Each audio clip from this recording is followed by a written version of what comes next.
देख रहे हैं सुदर्शन न्यूज। नमस्कार, उत्तराखंड विशेष देख रहे हैं आप। आपके साथ मैं हूं लावनी विनीत। बुलेटिन की शुरुआत करते हैं। उत्तराखंड में चुनाव खत्म होने के बाद अब राजनीतिक पार्टियों के द्वारा जीत के दावे किए जा रहे हैं। मुख्यमंत्री पुष्कर सिंह धामी ने मतदान के बाद प्रदेश की जनता का आभार जताया है और ये भरोसा दिलाया है कि इस बार बीजेपी की ही सरकार आ रही है।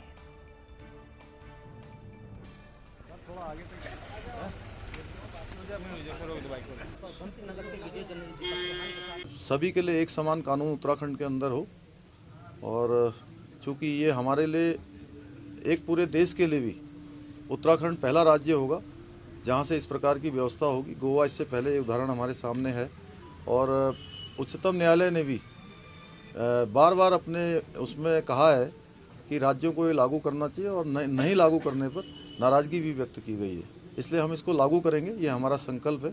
मैं इसके साथ साथ अपने प्रदेश में सभी पार्टी के कार्यकर्ताओं का, देवतुल्य कार्यकर्ताओं का भी धन्यवाद करता हूं कि उन्होंने बढ़ चढ़कर अथक परिश्रम किया है। हमारे सभी प्रदेश के पदाधिकारियों ने, कार्यकर्ताओं ने, जिलों में बूथ अध्यक्षों ने, पन्ना प्रमुखों ने लगातार मुस्तैदी से डटकर जगह जगह पर मुकाबला किया है। बड़ा मतदान करवाने में भी उन्होंने लगातार काम किया है। मैं उनका भी धन्यवाद करता हूँ, और आप सब लोगों का, मीडिया जनों का भी धन्यवाद करता हूँ कि आप लोगों ने भी लगातार हमारी बातों को शांतिपूर्ण तरीके से लोगों तक पहुंचाने का काम किया है। शांतिपूर्ण मतदान हुआ है, एक ही दिन में मतदान हुआ है, इसलिए सभी के हम आभारी हैं। सबका धन्यवाद।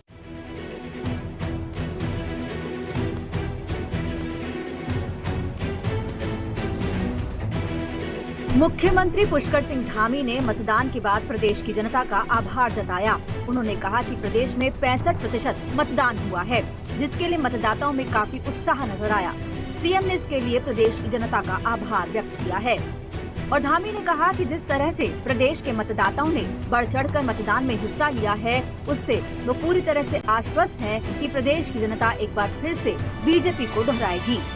सभी के लिए एक समान कानून उत्तराखंड के अंदर हो, और चूंकि ये हमारे लिए एक पूरे देश के लिए भी उत्तराखंड पहला राज्य होगा जहां से इस प्रकार की व्यवस्था होगी। गोवा इससे पहले ये उदाहरण हमारे सामने है, और उच्चतम न्यायालय ने भी बार बार अपने उसमें कहा है कि राज्यों को ये लागू करना चाहिए, और नहीं लागू करने पर नाराज़गी भी व्यक्त की गई है। इसलिए हम इसको लागू करेंगे, ये हमारा संकल्प है। मैं इसके साथ साथ अपने प्रदेश में सभी पार्टी के कार्यकर्ताओं का, देवतुल्य कार्यकर्ताओं का भी धन्यवाद करता हूं कि उन्होंने बढ़ चढ़कर अथक परिश्रम किया है। हमारे सभी प्रदेश के पदाधिकारियों ने, कार्यकर्ताओं ने, जिलों में बूथ अध्यक्षों ने, पन्ना प्रमुखों ने लगातार मुस्तैदी से डटकर जगह जगह पर मुकाबला किया है। बड़ा मतदान करवाने में भी उन्होंने लगातार काम किया है। मैं उनका भी धन्यवाद करता हूं, और आप सब लोगों का, मीडिया जनों का भी धन्यवाद करता हूं कि आप लोगों ने भी लगातार हमारी बातों को शांतिपूर्ण तरीके से लोगों तक पहुंचाने का काम किया है। शांतिपूर्ण मतदान हुआ है, एक ही दिन में मतदान हुआ है, इसलिए सभी के हम आभारी हैं। सबका धन्यवाद। वहीं धामी ने यूनिफॉर्म सिविल कोड को लेकर कहा कि प्रदेश में सभी के लिए एक समान कानून होना चाहिए। इसीलिए प्रदेश में बीजेपी की सरकार आने के बाद यूनिफॉर्म सिविल कोड का गठन किया जाएगा। धामी ने कहा कि इसके लिए उत्तराखंड पहला राज्य होगा जहां एक समान कानून लागू किया जाएगा। सीएम ने कहा कि उच्चतम न्यायालय ने भी सभी प्रदेशों को एक समान कानून लागू करने की बात कही है। इसीलिए प्रदेश में हमारी सरकार आने के बाद यूनिफॉर्म सिविल कोड लागू किया जाएगा। उत्तराखंड से कृष्ण कुमार के साथ ब्यूरो रिपोर्ट, सुदर्शन न्यूज। तो सीतापुर उत्तर प्रदेश से आप प्रधानमंत्री नरेंद्र मोदी को सुन रहे थे, जो उत्तर प्रदेश में विपक्षियों को आड़े हाथों ले रहे थे। इधर उत्तराखंड की अगर बात की जाए तो उत्तराखंड में चुनाव संपन्न हो चुके हैं, लेकिन पार्टियों की जीत के दावा करने का सिलसिला अभी नहीं रुका हुआ है। विधानसभा चुनाव में उत्तराखंड के मतदाताओं ने राज्य की सियासत के सभी दिग्गजों के भाग्य का फैसला ईवीएम में दर्ज कर दिया है। उत्तराखंड में 70 विधानसभा में मतदान हुआ है, और इस बार के विधानसभा चुनावों में कई दिग्गज चुनावी मैदान में उतरे। आगामी 10 मार्च को चुनावी नतीजे घोषित किए जाएंगे। इस बार के विधानसभा चुनाव में न केवल भाजपा, कांग्रेस, बल्कि दल बदल कर नई पार्टियों से चुनाव लड़ने वाले नेताओं का राजनीतिक करियर भी मतदाता तय करने जा रहे हैं। हालांकि सभी राजनीतिक दल और निर्दलीय प्रत्याशियों ने अपने अपने पक्ष में भारी मतदान का दावा किया। इस बार के विधानसभा चुनाव में सीएम पुष्कर सिंह धामी अपनी परंपरागत सीट खटीमा से चुनाव लड़ रहे हैं। उनके सामने पुराने प्रतिद्वंदी कांग्रेस के कार्यकारी अध्यक्ष भुवन कापड़ी हैं। साथ ही पूर्व सीएम हरीश रावत कांग्रेस का मुख्य चेहरा है। उनके टिकट को लेकर भी अंतिम क्षणों तक गतिरोध बना रहा। कर्नल अजय कोठियाल राज्य में पहली बार विधानसभा चुनाव में तीसरे विकल्प बनने के दावे के साथ ही चुनाव लड़े हैं और इन सब के बीच विधानसभा चुनाव में 65.10% उत्तराखंड में वोटिंग हुई। देखना दिलचस्प होने वाला है कि इस विधानसभा चुनाव में बाजी कौन मारेगा और साथ ही सीएम कौन बनेगा, ये 10 मार्च के नतीजे तय कर देंगे।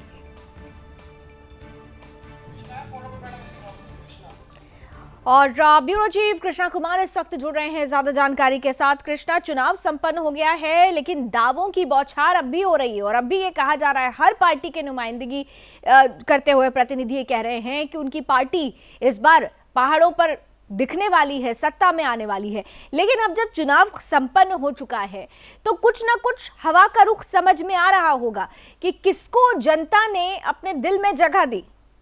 कृष्णा, बिल्कुल आपने निश्चित तौर पर देखिए 14 फरवरी के बाद राज्य के हर एक गली में बातें चल रही है कि उत्तराखंड राज्य में किसकी सरकार बनेगी। अगर हम बात मतदान की करेंगे, मतदान जो है 14 फरवरी शाम 6 बजे संपन्न हो गया था। 65% के लगभग जो है उत्तराखंड में इस बार मतदान हुआ है। हालांकि 2017 में भी 65% के आसपास ही मतदान हुआ था, जिसमें से बीजेपी ने 70 में से 57 सीटों पर जीत दर्ज किए थे। जिसके बाद से अब देखिए कयास लगाई जा रही है कि जो एक तरीके से प्रदर्शन बीजेपी ने 2017 में किया था, शक्ति प्रदर्शन दिखाया था, 57 सीटों पर जीत दर्ज करी थी, वो शक्ति प्रदर्शन कहीं ना कहीं दिखाने में असफल दिख रही है। क्योंकि कांग्रेस को भी देखिए काफी दिनों से 5 सालों से मैदान में भी, तो इस बार भी वो 11 सीटों से बढ़कर कहीं ना कहीं आंकड़ा जो है 30 पर पहुंचने का अनुमान वो व्यक्त करता रहे। क्योंकि पूर्व मुख्यमंत्री हरीश रावत भी लगातार काफी वोटिंग के बाद से हम कहते हैं कि संतुष्ट वो दिख रहे हैं कि मैं लाल कुआं से कंफर्म सीट है। तो बात हम मुख्यमंत्री पुष्कर सिंह धामी की खटीमा सीट से करें तो एक तरफ उनके सामने कांग्रेस के कार्यकारी अध्यक्ष भुवन कापड़ी हैं, वो भी एक तरीके से निश्चित दिख रहे हैं। हालांकि खटीमा की अगर हम बात करें तो मुख्यमंत्री पुष्कर सिंह धामी के साथ उनकी भागिनी गीता धामी भी हमको जो है वो हर एक जगह पर दिखाई दी है अपने विधानसभा क्षेत्र में, और विकास कार्य को लेकर लगातार वो जनता के बीच बनी रहती थी। तो इस बार की विधानसभा चुनाव जो है काफी अहम माना जा रहा है। कोई भविष्यवाणी करना इस समय क्योंकि सटीक नहीं बैठेगा, क्योंकि काफी कयासबाजी लगाई जा रही है कि जो टक्कर होगी वो आमने सामने की टक्कर होगी। क्योंकि 2-4 सीटों पे जो अनुमान जताया जा रहा है, 2-4 सीटों में हम निर्दलीय प्रत्याशी भी देख सकते हैं, यूपीडी का कोई प्रत्याशी भी देख सकते हैं, और आम आदमी पार्टी जो इस समय तीसरा विकल्प उत्तराखंड में है, वो भी उसके भी 1-2 सीटें जो है आने का अनुमान जताया जा रहा है। क्योंकि आम आदमी पार्टी से मुख्यमंत्री उम्मीदवार कर्नल अजय कोठियाल जो है वो गंगोत्री विधानसभा से चुनाव लड़ रहे हैं। तो गंगोत्री विधानसभा में जिस तरीके से वो काफी दिनों से एक्टिव से घर घर पहुंचे, तो एक तरीके से उनकी जीत भी वहां से निश्चित मानी जाएगी। क्योंकि अपार जनसमर्थन एक तरीके से कर्नल को देता हुआ देखा गया है। तो हॉट सीटों की अगर हम बात करें लाजमी, सबसे ज्यादा देखिए हम काफी दिनों से बताया जाए कि उत्तराखंड में डेमोग्राफिक काफी ज्यादा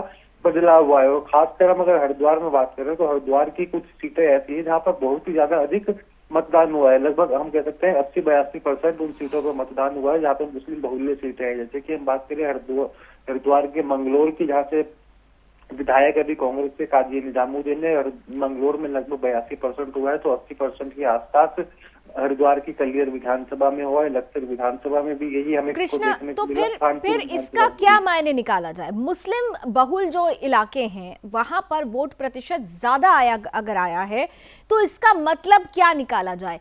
क्या इसका फायदा कांग्रेस को हुआ है? क्योंकि कांग्रेस ने तो पूरी तरह से सिर्फ जो भी राजनीति की या जो भी वायदे दावे हमने बीते दिनों में देखे वो मुस्लिम वोटर्स को साधने के लिए किए। कृष्णा, बिल्कुल देखिए, मतदान से कुछ दिनों पहले ही जिस तरीके से कांग्रेस के उपाध्यक्ष आकिल अहमद का एक बयान आया था कि मेरी जो सारी शर्तें हैं वो कांग्रेस आला कमान ने मान ली है, तभी मैं समर्थन एक तरीके से कांग्रेस का कर रहा हूँ और अपना नामांकन वापस ले रहा हूँ। उसके बाद से देखिए मुस्लिम वोट जो है वो एक तरफा कांग्रेस को मिलने की उम्मीद जताई जा रही थी। हालांकि कई मुसलमानों ने उसको बता रहे थे हमको ऐसी सरकार नहीं चाहिए जो चुनाव के समय ही हमें याद करती हो, क्योंकि काफी दिनों से हम काफी जनता के बीच बने हुए, जनता हमें नकारती हुई दिखाई देगी। वोटिंग के दिन भी हमने काफी मुस्लिमों से बात करी तो उन्होंने भी कहा है कि हम विकास की राजनीति पर चलना चाह रहे हैं, तुष्टिकरण की राजनीति पर नहीं, क्योंकि धर्म जो है हम उत्तराखंड में काफी समय से रह रहे हैं, हम सब मिलकर एक साथ यहाँ पे रहने के और भी इच्छुक है और कोई भी हम लड़ाई झगड़ा अपने बीच नहीं चाहते। तो कांग्रेस के साथ देखिए एक तरीके से मुस्लिम देने के लिए तैयार नहीं है जो अच्छे एरियो में रह रहे हैं। हम बात जैसे हरिद्वार की कर रहे हैं तो हरिद्वार में कुछ सीटें ऐसी है जहाँ पे मुस्लिम वोट जो है वो कहीं ना कहीं जो है बीजेपी के लिए सीटों पे गणित बिगाड़ सकती है, क्योंकि आम आदमी पार्टी भी, क्योंकि काफी अधिकतर जो है हम कह सकते हैं 65% में से जो वोटिंग हुई है उसमें से 4 या 5% जो है वो आम आदमी पार्टी के भी खाते में वोट जा सकते हैं। तो ऐसे में फिर यूकेपी भी है और पावरफुल पार्टी जो उत्तराखंड में 5-5 साल राज करती हुई आई है, यानी वोट डिवीजन हुआ है। और अगर ये वोट डिवीजन है तो इसका फायदा क्या कहीं ना कहीं से भारतीय जनता पार्टी को मिला, ये सब अभी कयास लगाए जा रहे हैं। चुनाव तो संपन्न हो चुका है, नतीजे अब 10 मार्च को आने हैं। किसकी होली रंगीन होगी इसका इंतजार हर कोई कर रहा है। बहुत बहुत धन्यवाद कृष्णा हमारे साथ जुड़ने के लिए, इस जानकारी को हम तक साझा करने के लिए। आगे बढ़ते हैं। प्रदेश के कैबिनेट मंत्री और चौबट्टाखाल विधानसभा बीजेपी प्रत्याशी सतपाल महाराज ने दिन रात चुनाव प्रचार में लगकर भाजपा पदाधिकारियों और कार्यकर्ताओं का आभार व्यक्त करते हुए क्षेत्र के मतदाताओं से मिले अपार स्नेह, प्यार और समर्थन के लिए धन्यवाद दिया है। सेडियाखाल स्थित अपने घर से निकलकर जगह जगह कार्यकर्ताओं से उन्होंने भेंट की और सतपुली पहुंचकर पदाधिकारियों से मतदान के बारे में भी जानकारी ली। संभावित वोटों के विषय में संपूर्ण जानकारी हासिल करते हुए तमाम कार्यकर्ता का धन्यवाद भी दिया।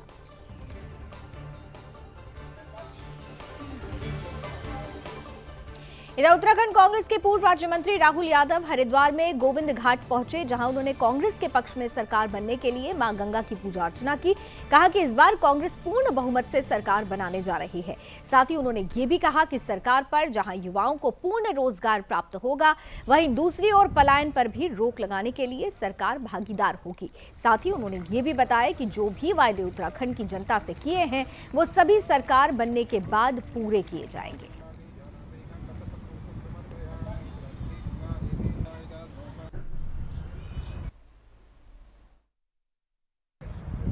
बताइए। जैसे मैं माँ गंगा से प्रार्थना करने आया हूँ कि हमारे जो है पूर्व मुख्यमंत्री हरीश रावत जी के नेतृत्व में सरकार बनने जा रही है और जो सम्मानित जनता ने हमें भरपूर प्यार और आशीर्वाद दे दिया है और बहुत अच्छी तरीके से जो है वोट हमारे पक्ष में आया। मैं सबसे पहले दिल की गहराइयों से यहाँ की तमाम जनता आवाम का हार्दिक धन्यवाद करता हूँ। इधर उत्तराखंड के चमोली में 14 फरवरी को शांतिपूर्ण मतदान खत्म हो गया और इसके बाद सभी 568 मतदान पार्टियां सकुशल वापस लौट आईं। मतदान संपूर्ण कराने के बाद सोमवार को देर रात्रि 91 पार्टियां वापस संग्रहण केंद्र पहुंची थीं, जबकि 477 मतदान पार्टियां मंगलवार को संग्रहण केंद्र पहुंची और ईवीएम और अन्य सामग्री जमा की। जिलाधिकारी ने जनपद वासियों को मतदान में बढ़ चढ़कर प्रतिभाग लेने के लिए आभार व्यक्त किया और शांतिपूर्ण मतदान संपन्न कराने के लिए सभी कर्मियों को बधाई दी। संग्रहण केंद्र को प्रत्याशी, राजनीतिक दलों और जिलाधिकारी की मौजूदगी में सील किया गया। संग्रहण केंद्र समेत पूरा परिसर सीसीटीवी की निगरानी में रहेगा, जिसके लिए सरकारी अधिकारी 24 घंटे ड्यूटी करेंगे और संग्रहण केंद्र का पूरा परिसर आईटीबी, पीएसी और पुलिस की त्रिस्तरीय सुरक्षा में चलेगा।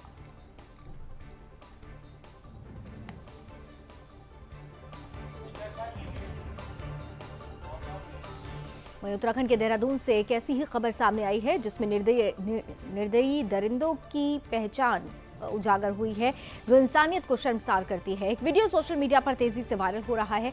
देहरादून उत्तराखंड देवभूमि शर्मसार हुई है। बेजुबान कुत्ते को डंडे से मौत के घाट उतार दिया गया। उसके बाद उसे गाड़ी में बांधकर घसीटा भी गया, जिसमें चंद्र बदनी का एक पार्षद भी शामिल था। इसके बाद से ही लोगों ने इसके खिलाफ आवाज बुलंद की और इन दरिंदों को सजा के लिए मांग बुलंद कर दी है।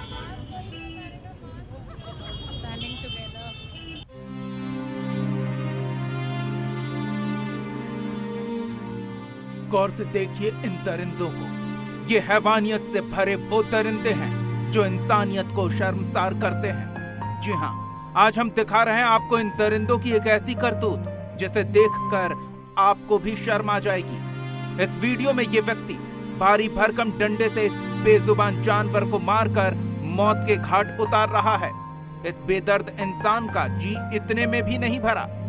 कुत्ते की सांस इतने डंडे लगने के बाद भी जब चल रही थी तो इन बेदर्द राक्षसों ने उस कुत्ते को अपने स्कूटर के पीछे रस्सी से बांधकर घसीटा। चंद्रबनी में एक एरिया है, शिव टेम्पल, शिव जी का मंदिर है एक। वहाँ के लोकल एक पार्षद हैं सुखबीर बुटोला, और वहाँ पर एक शर्मा जी करके हैं जो एक पार्टी से जुड़े हुए हैं। तो उस छोटे से बच्चे ने, मेरे ख्याल से 6 या 7 महीने उसकी उम्र रही होगी, उसने एक छोटे से बच्चे को आते जाते काट लिया क्योंकि वो पत्थर मार रहा था। तो कुत्ता जो श्वान है वो अपने आप को प्रोटेक्ट करेगा ही। तो जो उसके पेरेंट्स थे बच्चे के, उन्होंने जाके लोकल पार्षद को शिकायत की। तो शर्मा जी और लोकल पार्षद जी ने मिलकर ये बहुत अच्छा सा प्लान बनाया कि इस कुत्ते को ही मरवा दिया जाए तो बवाल ख़त्म हो जाएगा यहाँ से।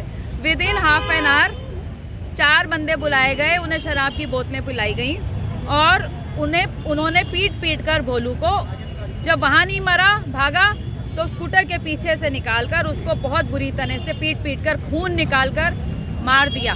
वो असली वीडियो हमारे पास है, उसमें सारे लोग आइडेंटिफाई हो गए हैं जिन्होंने भी भोलू को मारा था। एक बेजुबान जानवर के इस विभत्स हत्याकांड के बाद राजधानी देहरादून के गांधी पार्क में पशु प्रेमियों ने विरोध दर्ज कराया और इस निर्मम हत्याकांड के आरोपियों को कठोर से कठोर सजा दिलाए जाने की मांग की। मुझे लगता है कि ये कोई पहला मामला नहीं है, ऐसे दसियों मामले हर दिन रोज आते हैं, लेकिन क्योंकि इसके जानवरों के प्रति जो क्रूरता है वो इतनी ज़्यादा बढ़ रही है और उसकी तरफ ज़्यादा उदासीनता है, इसीलिए हमारे कानून भी इतने सख्त नहीं हैं और हर दिन कोई ना कोई प्रकरण होता है। ये एक प्रकरण है जहाँ पर वीडियो रिकॉर्डिंग कर दी गई, लेकिन मैं पिछले 3 दशकों से एनिमल क्रूरल्टी पे काम कर रही हूँ। मैं हर दिन ऐसे केसेस देखती हूँ। मुझे लगता है कि जब तक सख्त से सख्त कानून नहीं बनेगा तब तक ये यूं ही चलता रहेगा।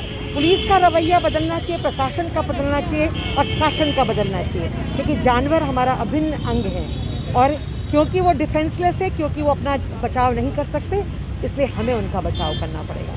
पशु अपराध हमारे समाज में लगातार बढ़ रहा है, ये विकृत मानसिकता का परिचायक है।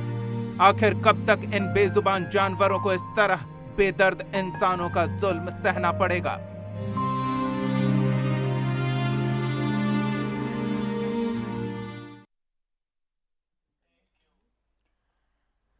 तो ऐसी दर्दनाक खबर देखने के बाद ऐसे जो भी लोग हैं उन्हें ये समझना चाहिए ये मानवीय कृत्य नहीं है या मानवीय कृत्य है और ऐसे लोगों के खिलाफ बड़ा एक्शन जरूर होना चाहिए। खबर खटीमा से ले लेते हैं, जहां 17 मील क्षेत्र में चुनावी रंजिश के चलते फायरिंग हुई है, जिसमें एक व्यक्ति बाल बाल बच गया।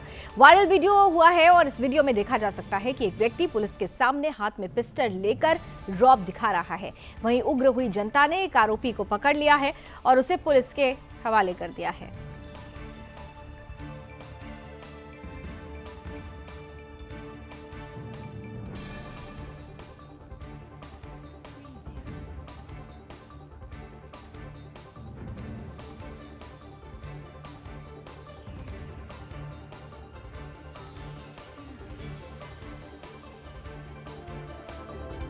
मुद्दा पूरा हिला के रख दिया उसने।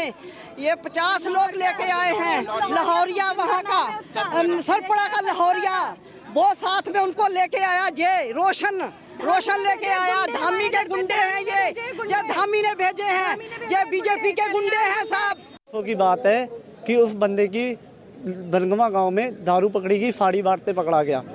वहाँ पर उसको मैंने बचाया, राइफल लोग उसे मार रहे थे, उसे मैंने बचा के साइड में करा। उस बचाने में मेरी वीडियो आई है, उसने उस वीडियो को इशू बनाकर मेरे घर आया, उसने मेरे को फ़ोन करा। इधर उत्तराखंड के लालकुआं में मोटरसाइकिल और टेम्पो में जबरदस्त भिड़ंत हुई। भिड़ंत में बाइक सवार 3 युवकों की गंभीर चोट आई है। दुर्घटना के बाद मृतक के परिजनों में कोहराम मचा है। यह हादसा कोतवाली क्षेत्र के वन विकास निगम डिपो के पास हुआ है। घटना की जानकारी मिलने पर मौके पर पहुंची पुलिस ने घटना की जानकारी लेने के साथ ही दुर्घटना में शामिल टेम्पो को अपने कब्जे में लेने के लिए कार्रवाई शुरू कर दी और घायल 3 युवकों को उपचार के लिए हल्द्वानी अस्पताल भेज दिया गया। ये लोग उत्तर प्रदेश के बहेड़ी के बताए जा रहे हैं। लालकुआं में मोटरसाइकिल और टेम्पो में जबरदस्त भिड़ंत से यह बड़ा हादसा हुआ है।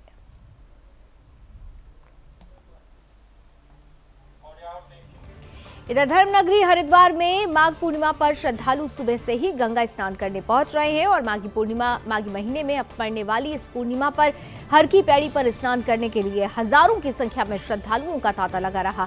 वहीं बाजारों में रौनक होने से व्यापारियों में भी खुशी देखी जा रही है। श्रद्धालुओं को कोरोना गाइडलाइन का पालन करते हुए मास्क लगाना अनिवार्य होगा। सनातन धर्म में पूर्णिमा का अलग महत्व है और इस दिन चांद अपनी पूर्ण अवस्था में होता है। ये मान्यता है कि लोगों की हर कामनाएं पूर्ण होती है और इस मामले में तीर्थ पुरोहित पंडित जितेंद्र शास्त्री ने बताया कि हिंदू धर्म में माघ पूर्णिमा सबसे पवित्र दिन माना जाता है। आज के दिन ही श्री हरि विष्णु गंगा में वास करते हैं और इसलिए देश भर के श्रद्धालु गंगा में स्नान करते हैं और तिल का दान करते हैं और अपने पापों से मुक्ति पाते हैं।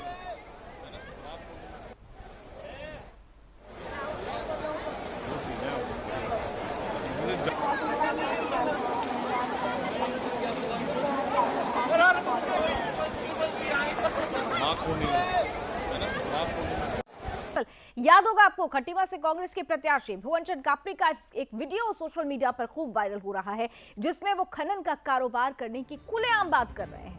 खुलेआम खनन माफियाओं के साथ साठगांठ करते हुए उनकी आवाज में बातें सुनाई दे रही है और इसी पर अब बड़ी बड़ी प्रतिक्रियाएं आ रही हैं। उत्तराखंड के सीएम पुष्कर सिंह धामी ने भी अब भुवनचंद कापड़ी और कांग्रेस को आड़े हाथों लिया है।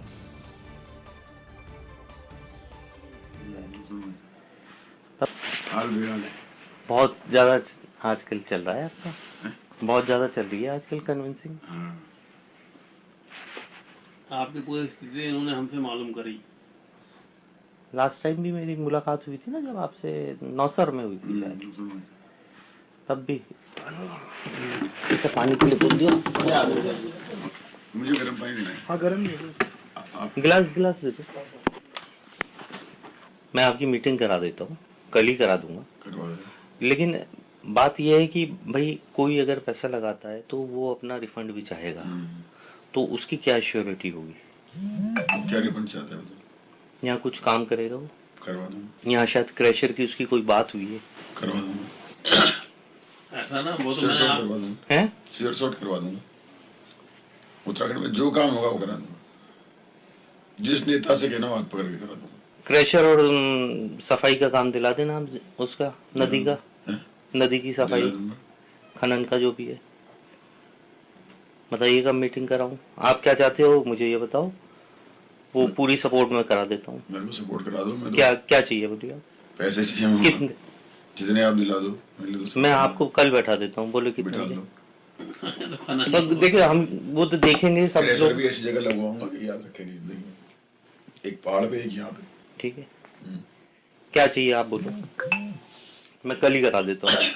अभी आधे घंटे में बता दो। 25 से 50 तक दो जो दिला सको। ठीक है, श्योरिटी जीतने के बाद होगी। नहीं भी जीतोगे तब तो मदद करोगे ना? तब भी करा दूंगा। तब भी करा देंगे। अरे आप ये समझो कि 5-7 मिनिस्टर जेब में होंगे मेरे। प्रीतम सिंह से जो कहूंगा वो होगा। काजी भाई से जो कहूंगा वो होगा। मंत्री बनना उसने। करण मेहरा से जो कहूंगा वो होगा। हरक सिंह जी क्या कोई रोल में आएंगे तो जो कहेंगे वो होगा। मनीष खंडूरी से जो कहूंगा वो होगा। हरीश रावत से भी हाथ पकड़े करा दूंगा। नहीं चाहते भी करेंगे हरीश रावत। अगर नहीं चाह रहे होंगे ना, मैं बैठूंगा तब करना पड़ेगा उन्हें। देखिए, कांग्रेस पार्टी हमेशा माफियाओं से साठगांठ, खनन माफिया हों, भू माफिया हों, शराब माफिया हों, घोटालेबाज हों, गुंडागर्दी करने वाले हों, उनके यहाँ का जो कि एक तरह से मैं कहूँ कि उनकी संस्कृति रही है। हमेशा ये काम करना कांग्रेस की संस्कृति में रहा है। पहले उनके नेताओं के आते थे, अब उनके कार्यकारी अध्यक्ष और जो खटीमा से चुनाव लड़ रहे थे भुवन कापड़ी जी, उनका आया है।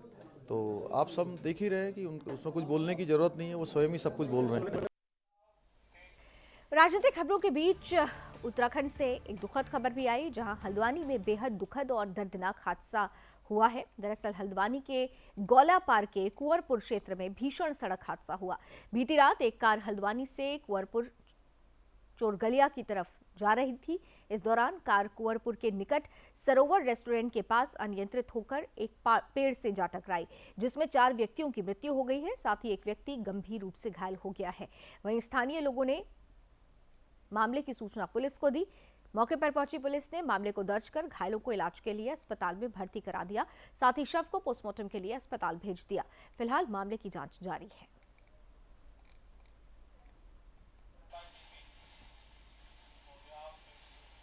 इधर उत्तराखंड में शांतिपूर्ण तरीके से मतदान समाप्त हो चुका है। उत्तराखंड में 70 विधानसभा सीटों पर मतदान हुआ है। वहीं इस बार के विधानसभा चुनाव में कांग्रेस बीजेपी के बीच कांटे की टक्कर देखने को मिली। वहीं इन दोनों पार्टियों के साथ आप पार्टी भी चुनावी मैदान में टक्कर देती हुई नजर आई। इस कड़ी में कपकोट में मतदान सुरक्षित तरीके से संपन्न हुआ। भौगोलिक क्षेत्र वाले कपकोट विधानसभा में लोगों ने बढ़ चढ़कर मतदान में हिस्सा लिया। मतदान करने के लिए लोगों की सुबह से ही लंबी कतारें देखी गई। वहीं अपने मताधिकार का प्रयोग क्षेत्रीय लोगों ने रोजगार, महंगाई, बेरोजगारी और मूलभूत आवश्यक मुद्दों को लेकर वो मतदान केंद्रों तक पहुंचे। अब दिलचस्प होगा ये देखना कि चुनावी नतीजों में किसके मुद्दे सबसे ज्यादा भारी रहे, कौन विकास की बात करता रहा और विकास और मुद्दों को तरजीह देते हुए जनता ने किसे अपना भाग्य विधाता चुना।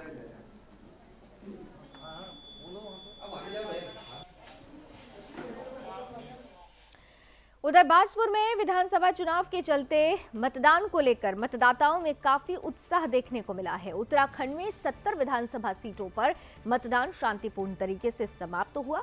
कल कई दिग्गजों की किस्मत ईवीएम में कैद हो गई है। वहीं एक तरफ कल सुबह से मतदाताओं का मतदान केंद्र पर वोट देने के लिए लाइन में खड़े रहे और इसी कड़ी में एक मतदाता ने मतदान को लेकर उत्साहित होकर मतदान कक्ष के अंदर मतदान के दौरान ही ईवीएम मशीन की वीडियो बनाकर सोशल मीडिया पर वायरल कर दी।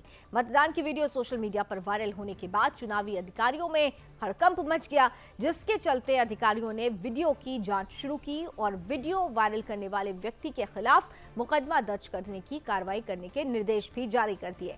वहीं मतदान की गोपनीयता को बनाए रखने के लिए निर्वाचन आयोग के निर्देश पर मतदान कक्ष के अंदर मोबाइल फोन को ले जाने पर पूरी तरह से प्रतिबंध लगा हुआ था। फिलहाल मामले की जांच जारी है और ये भी पता लगाया जा रहा है कि आखिर ये व्यक्ति मोबाइल फोन लेकर अंदर घुसा कैसे।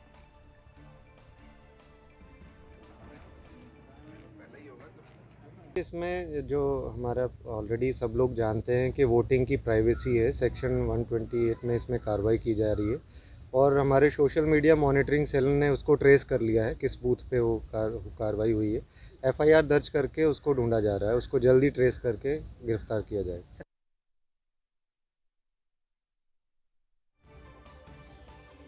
में अस्पताल जो बनाया गया था वो खस्ता हाल हो चुका है। दरअसल इस हॉस्पिटल का आज तक उद्घाटन नहीं हो पाया। कई बार लोगों ने इस अस्पताल का उद्घाटन करना चाहा लेकिन उनकी मौत हो गई।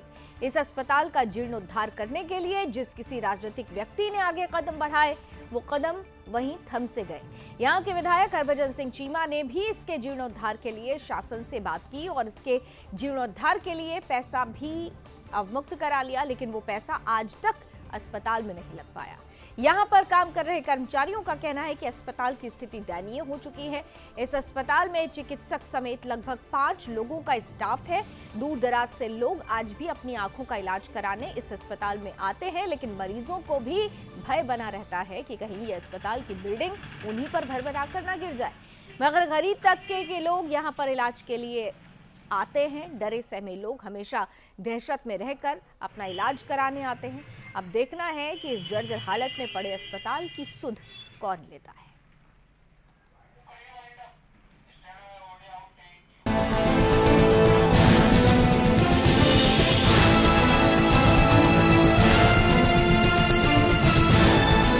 आप देख रहे हैं सुदर्शन न्यूज।